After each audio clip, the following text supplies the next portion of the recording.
Hello everyone, कैसे हो। मैं रवि कुमार अपने डेंजर एजुकेशन पर आप सभी का स्वागत करता हूं। साथियों, आज मैं लेकर आया हूं हिंदी व्याकरण का एक महत्वपूर्ण टॉपिक जिसे कहते हैं समास। अगर आप बिहार पुलिस की भी तैयारी कर रहे हैं तो आपको लिए यह रामबाण साबित होगा।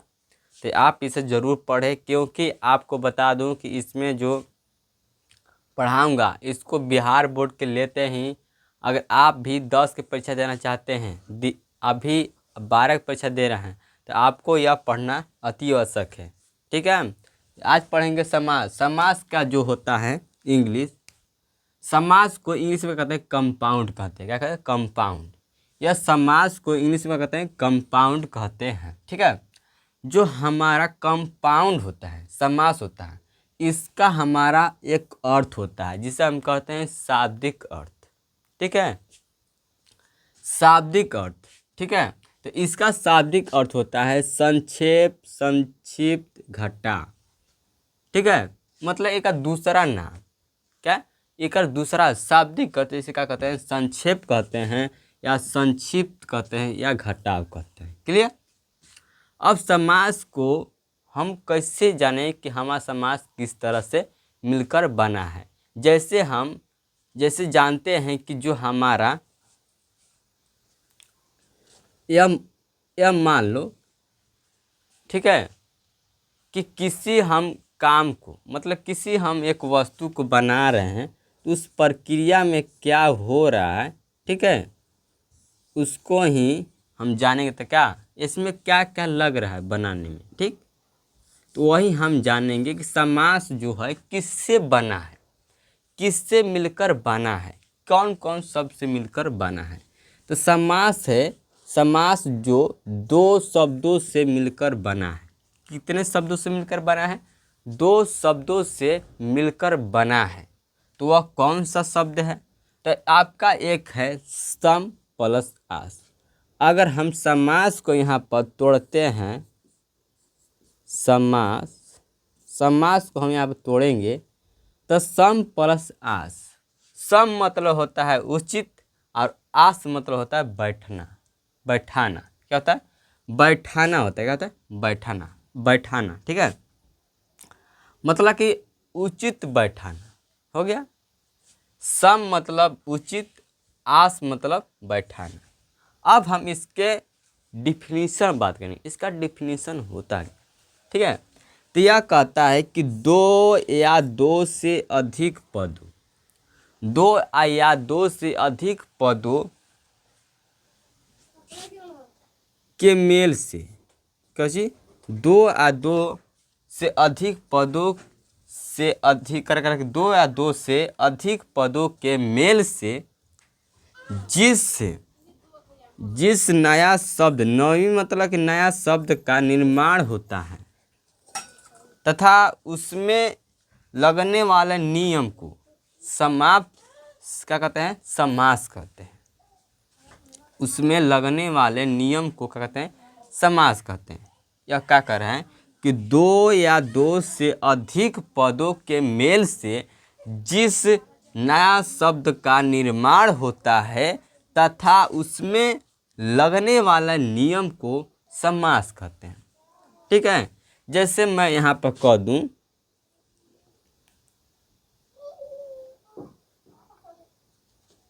जो हमारा होता है यहाँ पर राजपुत्र, राजपुत्र। तो यहाँ पर देखो राजपुत्र, राजपुत्र। ठीक, ते हमारा दो शब्दों से मिलकर बना है। ये हमारा कितने शब्दों से मिलकर बना है? दो शब्दों से मिलकर बना है। तो हम इसे करेंगे तो क्या बनेगा? राजा का पुत्र। देखो, तो एक नया वाक्य मिला, ठीक, एक नया शब्द मिला। देखो, अगर हम राजा के पुत्र को अगर हम इसमें इस तरह लिखते हैं तो एक देखो नया शब्द मिला, राजपुत्र। ठीक है, तो नया शब्द का निर्माण होता है, उससे हम कहते हैं क्या? समास कहते हैं। क्लियर हो गया? तो आप चाहें तो नोट कर लें।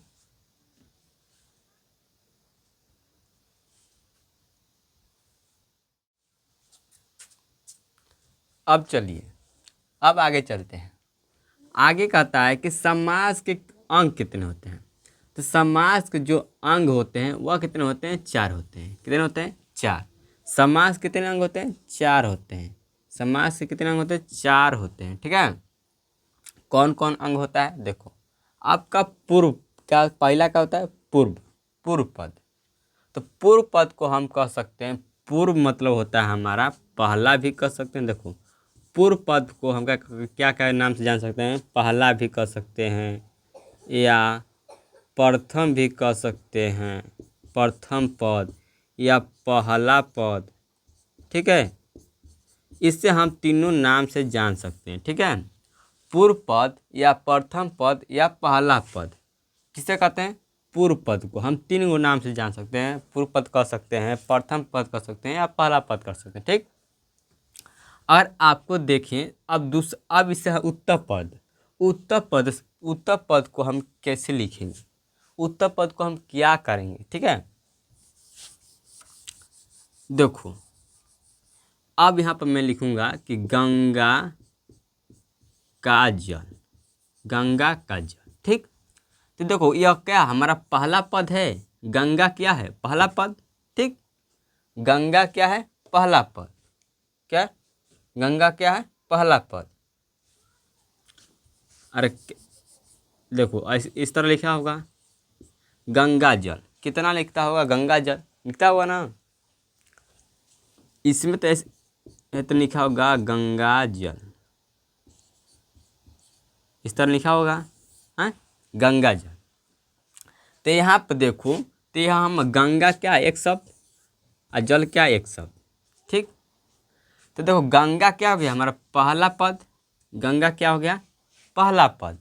ठीक, पहला पद कह सकते हैं या पूर्व पद कह सकते हैं या इसे कह सकते हैं प्रथम पद। ठीक, जो हमारा जल है, यह जल क्या है, दूसरा पद। इसे कह सकते हैं हम उत्तर पद या दूसरा पद या द्वितीय पद। इसे किस किस नाम से जान सकते हैं, उत्तर पद को क्या क्या कहते हैं, उत्तर पद को कहते हैं दूसरा पद कह सकते हैं या द्वितीय पद भी कह सकते हो, या दोनों नाम से जान सकते हो उत्तर पद को। ठीक, तो यहाँ पर मैंने लिखा कि गंगा जल, तो गंगा जल, तो देखो तो गंगा क्या हो गया हमारा प्रथम पद और जल क्या हो गया दूसरा पद।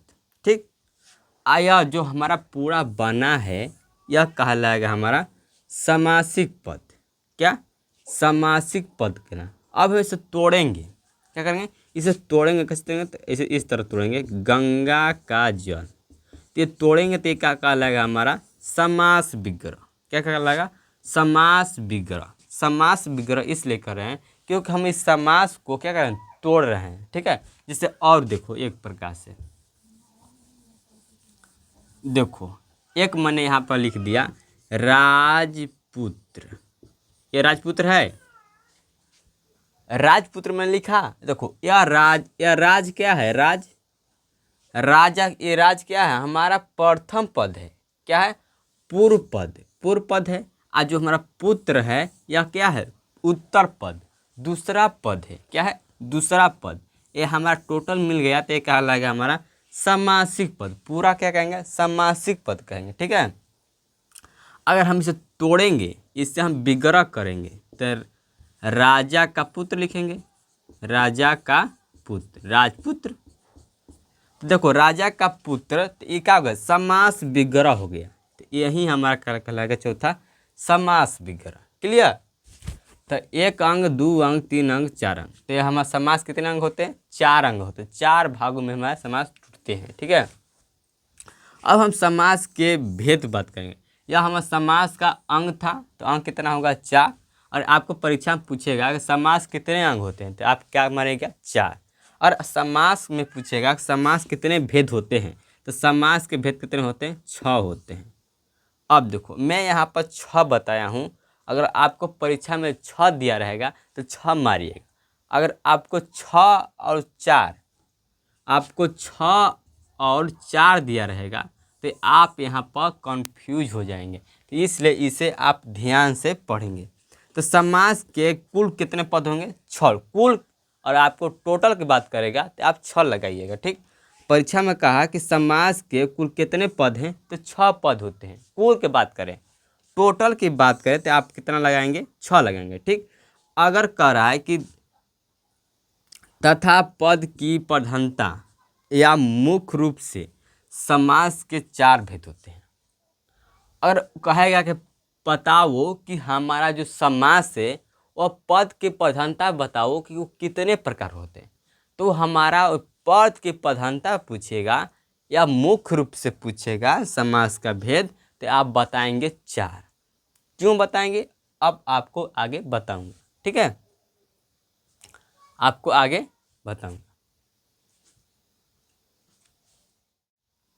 अब चलिए, अब क्या कर रहा है कि हमारा जो पहला, अब कर रहा है कि हमारा जो, अब बात करेंगे कि हम समास के 6 भेद होते हैं, लेकिन कौन कौन। मैंने कहा कि जो समास के भेद 6 होते हैं, लेकिन उसमें हम 4 पद को ही कहते हैं। अब क्यों कहते हैं, अब देखो यहाँ पर। अब देखो, पहला हमारे होता है अविभाज्य समास। ठीक है, अविभाज्य समास होता है, इससे हम, इसका क्या होता है, प्रथम पद प्रधान होता है। प्रथम पद मतलब पहला पद प्रधान होता है। जैसे मैं यहाँ पर लिख दूं यथाशक्ति, यथाशक्ति, तो ये अविभाज्य समास है। ठीक है, यथाशक्ति, तो यहाँ पर देखो यथा क्या होगा, ये हमारा प्रथम पद, प्रथम पद। ठीक है, तो प्रथम पद प्रधान होगा। ठीक है, इसमें क्या होगा, प्रथम पद प्रधान होगा, किसमें, अविभाज्य समास में। क्लियर, जिसे हम कहते हैं पूर्व पद कह सकते हो, या प्रथम पद कह सकते हो, या पहला पद कह सकते हो। ठीक है, जो हमारा दूसरा होता है, दूसरा होता क्या होता है, वो तत्पुरुष समास होता है। क्या होता है, तत्पुरुष समास होता है। इससे हम कहते हैं उत्तर पद प्रधान हो। क्या हो, उत्तर पद प्रधान होता है, किसमें, तत्पुरुष समास में। उत्तर पद में मैं यहाँ पे कह दूँ, जिसे कह दूँ कि क्या कह दूँ कि राजपुत्र। अब देखो यहाँ राजपुत्र में लिखा, तो इसका जो हमारा राजपुत्र, तो इसमें क्या होगा कि हमारा जो पुत्र है या इसका क्या उत्तर प्रधान होगा। क्या होगा, उत्तर, दूसरा पद क्या होगा, प्रधान होगा। इसमें क्या होगा, दूसरा पद प्रधान होगा। ठीक है, इसमें भी क्या होगा, शक्ति, यह कहलाएगा हमारा दूसरा पद प्रधान होगा, किसमें, तत्पुरुष समास में। क्लियर। अब तीसरा जो है वह कहता है कर्मधारय समास। कर्मधारय समास में भी उत्तर पद प्रधान होता है, और द्विगु समास में भी हमारा उत्तर पद प्रधान होता है। अब मैं तीनों को, अब यहाँ पर देखोगे तीनों को, तो तीनों को यहाँ पर देखोगे, तीनों का क्या है, दूसरा पद प्रधान है। क्या है, दूसरा पद प्रधान है। तब मतलब यहाँ पर समझना कि यह तीनों को हम क्यों उत्तर पद, दूसरा पद ही से जानेंगे, इनका क्यों दूसरा पद ही प्रधान हुए, तो इससे हम आगे जानेंगे। अब यहाँ पर देखो, अब पचवा कर रहा है कि द्वंद्व समास। द्वंद्व समास जो है वह दोनों पद क्या है, प्रधान है। क्या है, दोनों पद प्रधान है। मतलब यह पहला पद हो गया, यह दूसरा पद हो गया, तो यह दोनों पद क्या होगा, प्रधान होगा, किसमें, द्वंद्व समास में। ठीक, और जो बहुब्रीहि समास होगा वह क्या होगा कि हमारा जो अन्य, अन्य या तीसरा या पद कह सकते हो, जो अन्य कह सकते हो या तीसरा पद कह सकते हो। ठीक है, तीसरा पद क्या होता है, प्रधान होता है। ठीक है, तीसरा पद। अब यहाँ पर देखो बहुब्रीहि अधिकांश जो होता है, हम बहुब्रीहि को हम जानते हैं कि बहुब्रीहि अधिकांश होता है। क्या होता है, अधिकांश होता है, वो होता है क्या, परिवाचित शब्द को लेता है। क्या होता है, परिवाचित शब्द इसमें ज़्यादा आते हैं, किसमें, बहुब्रीहि समास में। तो आपको कहीं परिवाचित शब्द दिखाई दे तो यहाँ पर समास में समझ जाए कि वो क्या है, बहुब्रीहि समास। ठीक है, इसको मैं बताऊंगा कि कैसे पहचानेंगे। अभी इस पर हम भेद की बात कर रहे हैं, इसके हम पाठ भाग बात कर रहे हैं। इस पाठ के बाद जब पढ़ाऊंगे एक एक ना, तो सबको बता दूंगा। ठीक है, और सब पढ़ाने के बाद आपको डाउट बचेगा तब हमसे पूछिएगा। अब नोट यहाँ पर लिखे हैं, क्या नोट लिखे हैं कि मुख्य रूप से समास के कितने भेद होते हैं, 4 होते हैं। कितने होते हैं, 4 होते हैं। अब देखो, अब 4 कैसे होंगे, अब 4 कैसे होंगे, तो मैं यहाँ पे लिखा हूँ कि मुख्य रूप से कह दें। आपको अगर परीक्षा में दिया रहेगा कि मुख्य रूप से बताइए समास के कितने भेद होते हैं, तो ये आप क्या लगाएंगे, 4 लगाएंगे। ठीक है। अब यहाँ पर क्यों हम 4 ही भेद मानते हैं, क्योंकि देखो यह कर्मधारय समास है और द्विगु समास है। यह कर्मधारय समास और द्विगु समास किसके अंतर्गत आ जाते हैं, वह तत्पुरुष समास में आ जाते हैं। देखो यह हमारा पहला जो हो गया ई आई, दोनों ये किस में आ जाता है, तत्पुरुष समास में ही आ जाते हैं। इसलिए इनका तीनों क्या है, तीनों का क्या है, दूसरा पद प्रधान है। ठीक है। यह द्विगु समास है और कर्मधारय समास है, यह किस में आते हैं, तत्पुरुष समास में आ जाते हैं। यह तत्पुरुष समास क्या होते हैं, भेद होते हैं। अब इनको मैं जब पढ़ाऊंगा एक एक कर, तो आपको यह क्लियर कर दूंगा कि इसे हम क्यों कहते हैं, हम द्विगु समास को कर्मधारय समास को तत्पुरुष समास क्यों कहते हैं। तो आप अपना धैर्य रखिए और लिखिए, इसके बाद लिखिए।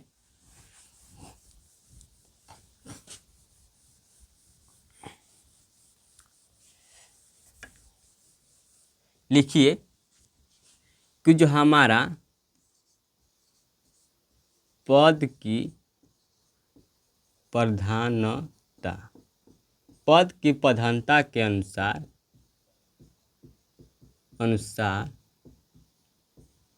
समास के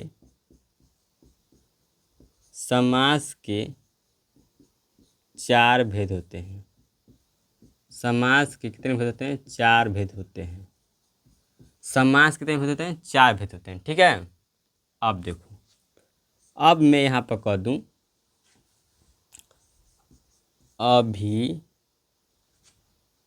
अविभाज्य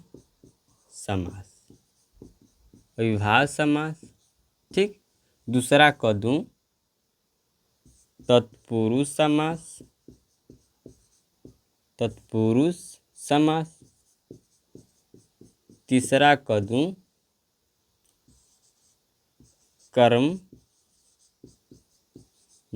समास। चौथा कह दूं द्विगु समास। ठीक है। पांचवा कह दूं द्वंद्व समास। इस तरह लिखे तो द्वंद्व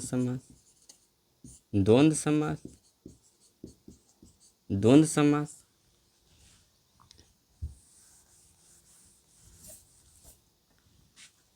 इसे कह दूं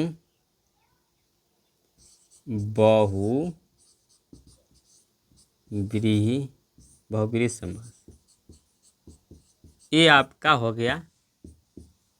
अब देखना, ये आपका कितने भेद हो गए, 6 गो हो गए। कितने हो गए, 6 गो हो गए। ठीक है। आपको अगर पूछेगा कि समास के कुल कितने भेद होते हैं, परीक्षा में इस तरह पूछेगा समास के कुल कितने भेद होते हैं, तो आप लगाएंगे 6। आपको अगर दोनों ऑप्शन में दिया रहेगा, अगर आपको ऑप्शन में दिया गया 6 दिया है और 4 दिया है, ठीक है, इस तरह दिया हो रहेगा, तो आप क्या करेंगे, अगर इस तरह दिया होगा तो आप अगर इस पूछता तो आप किसने लगाएंगे, 4 ही लगाएंगे। क्या लगाएंगे, 4 ही लगाएंगे। ठीक है। क्यों, देखो पद की प्रधानता के अनुसार समास के कितने भेद होते हैं। अब देखो इसमें क्या होता है, हमारा पहला पद प्रधान होता है। इसमें होता है दूसरा पद प्रधान। इसमें होता है हमारा दोनों